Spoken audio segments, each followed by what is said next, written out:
உசிலம்பட்டி அருகே அணையில் குளிக்க சென்ற சிறுவன் நீரில் மூழ்கி உயிரிழந்த சம்பவம் சோகத்தை ஏற்படுத்தியுள்ளது. தேனி மாவட்டம் ஆண்டிப்பட்டி தாலுகாவிற்குட்பட்ட ஏத்தகோவில் கிராமத்தை சேர்ந்த குமார், வாசியம்மாள் தம்பதியின் மகன் ராமசாமி.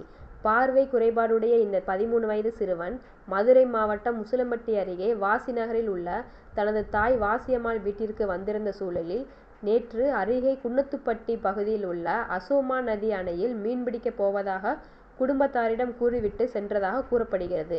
அணையில் மீன்பிடித்துவிட்டு குளிக்க இறங்கிய சிறுவன் நீரில் மூழ்கி பரிதாபமாக உயிரிழந்த நிலையில் இதனை கண்ட அக்கம் பக்கத்தினர் உடலை மீட்டு கரைக்கு கொண்டு வந்ததுடன் யார் இந்த சிறுவன் என அறியாது போலீசாருக்கு தகவல் அளித்தனர். இந்த தகவலின் அடிப்படையில் விரைந்து வந்த உசிலம்பட்டி தாலுகா காவல் நிலைய போலீசார் உடலை மீட்டு உடற்கூராய்விற்காக உசிலம்பட்டி அரசு மருத்துவமனைக்கு அனுப்பி வைத்துவிட்டு சிறுவனின் உறவினர்களை கண்டறிந்து தகவல் அளித்தனர். மேலும் சிறுவன் உயிரிழந்தது தொடர்பாக உசிலம்பட்டி தாலுகா காவல் நிலைய போலீசார் வழக்கு பதிவு செய்து தொடர் விசாரணை நடத்தி வருகின்றனர்.